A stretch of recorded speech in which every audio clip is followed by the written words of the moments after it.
to The Hypnotist, the show that gives you inside access to cutting-edge hypnosis with real clients facing genuine issues.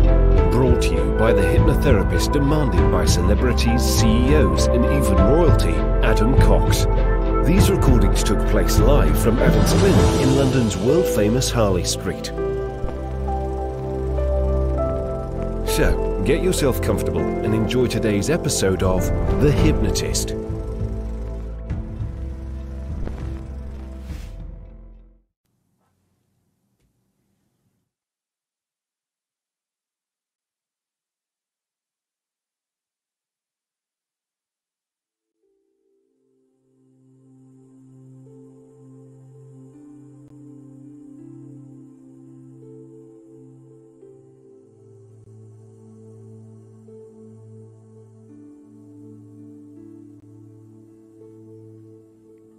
Take a deep breath in. As you breathe in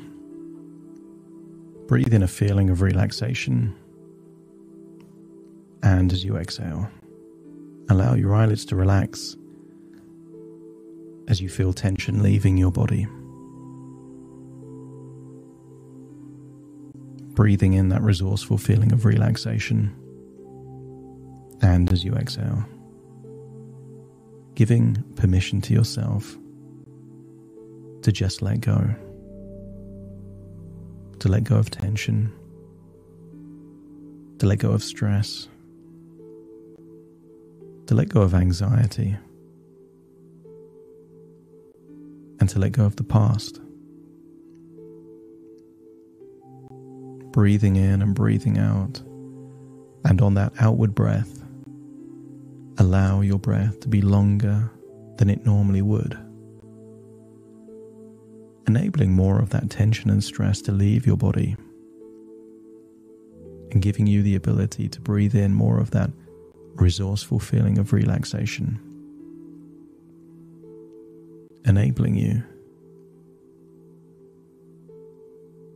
to go deeper and deeper into a state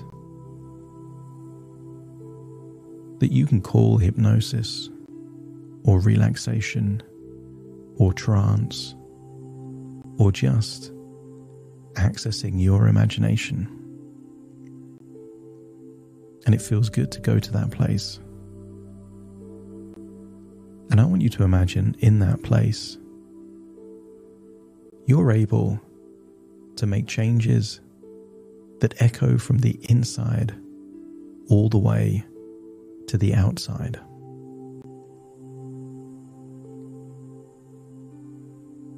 I want you to imagine that sometimes every now and then there's a voice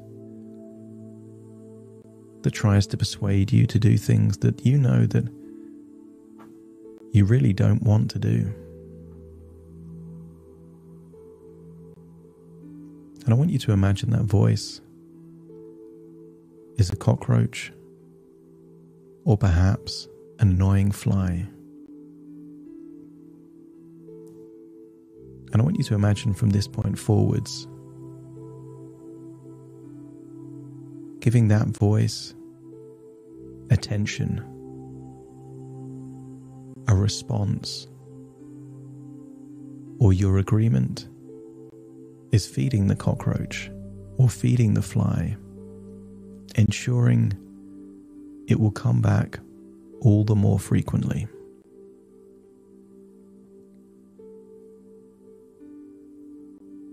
But as you stop feeding the cockroach, it doesn't visit so often.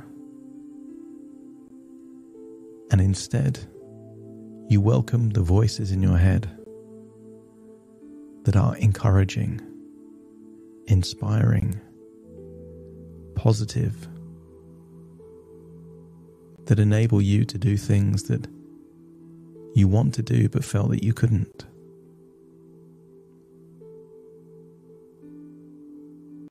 I want you to get a sense that throughout life we collect things, objects, items, moments, memories. You're born with not a single belief. And as you age, you start collecting beliefs, thoughts, evaluations that form an identity.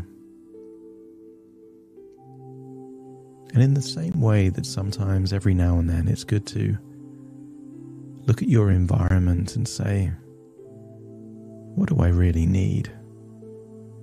What do I really use? What actually helps improve the quality of my life? What makes me feel good? And every now and then, all those things that don't do any of those things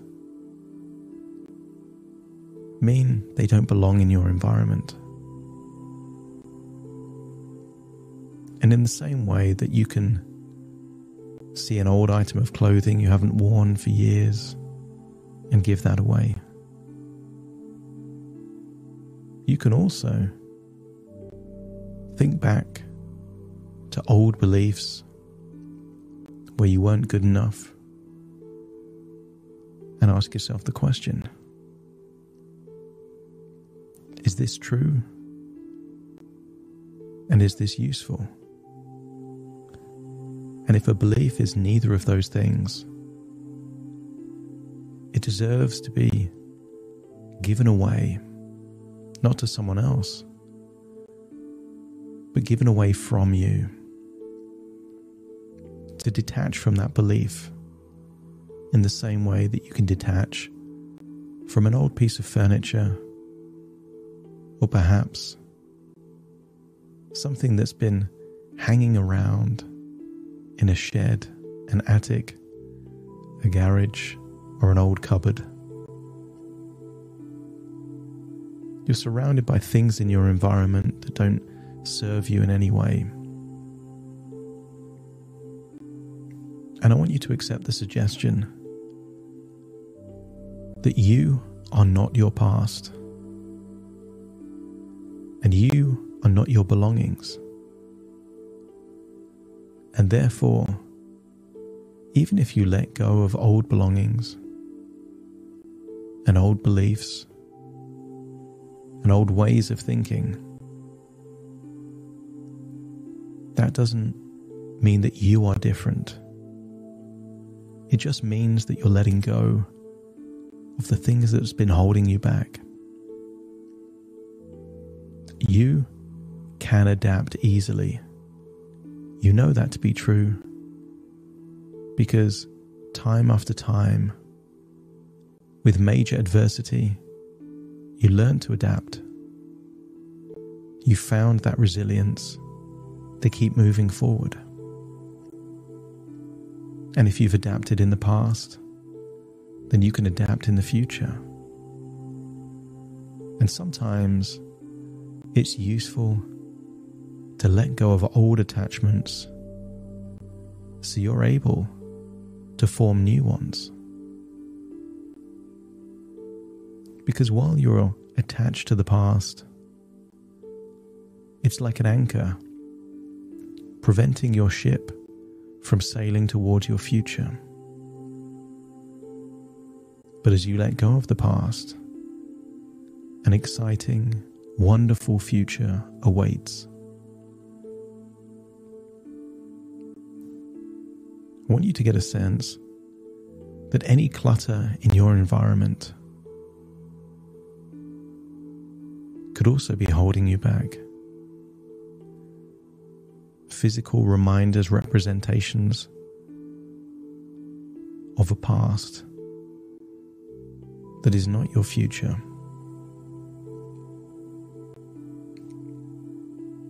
I want you to imagine there is a version of you determined and dedicated to declutter your environment.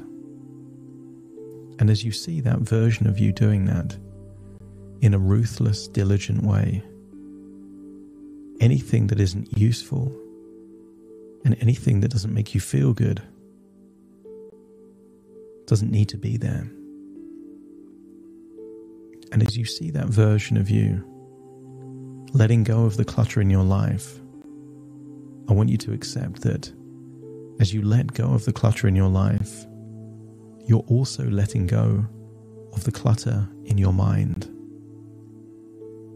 You are holding on to things that are just as useless as some things that you haven't used in perhaps a decade or two. If it doesn't belong in your home, it doesn't belong in your mind. And I want you to get a sense that you are spring cleaning your mind, opening up old boxes, cupboards in your mind, and looking for old ways of thinking and things you used to believe that are redundant, useless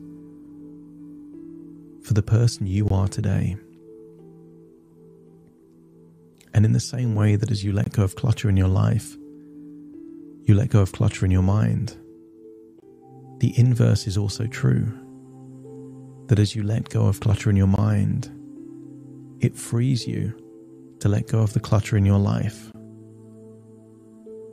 And each time you make a decision to let go of clutter, you feel lighter and more free. You have more mental clarity.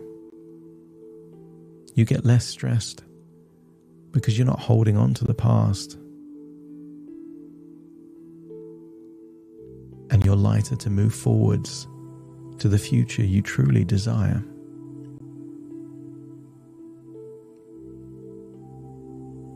I want you to imagine that there will be a time in the future when you are no more.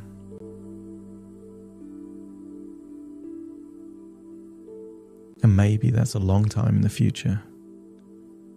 But I want you to imagine observing what would happen to all of this clutter at a point where you're not around anymore. Chances are it would be a house clearance company that unemotionally, in a completely detached way, dump things in boxes, and it just ends up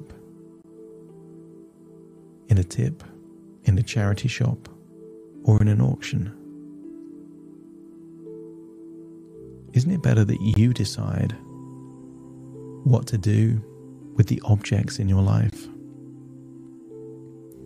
Free yourself from the past. Take any value you can from them. But you don't need to hold the object to access the emotion, the memory, or the feeling. And as you let go of the past, you become lighter, freer, and magnetically drawn to the future. A desirable future. A future of hope, optimism, and opportunities. I want you to imagine that you're standing in front of an incredible future. And you have a belt around your waist. And the belt is attached to all of these objects that have been hanging around your home that you haven't been using for a long time. And I want you to get a sense of how difficult it is to move forward to the future while you're still attached to all these relics of the past. I want you to imagine you have a sharp knife, and one by one, I want you to cut the rope that attaches these objects to your belt. And notice that as you let them go, you feel lighter and able to move forward to the future that you deserve, the future you desire. And then turn around and look back at all these old things and realize they were only holding you back.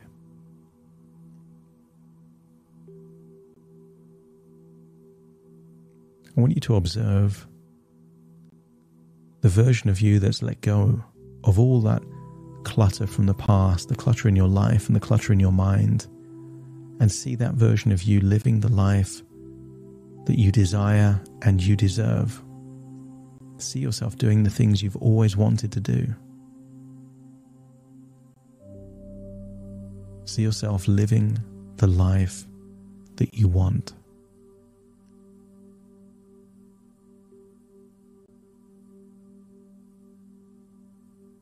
I want you to return to the present, listening to my voice. Take a deep breath in through your nose and out through your nose. Wiggle your fingers, wiggle your toes, get a sense that you're back in your body, firmly in the present, listening to my voice. In a few moments' time, I will count from 1 to 10 to awaken you.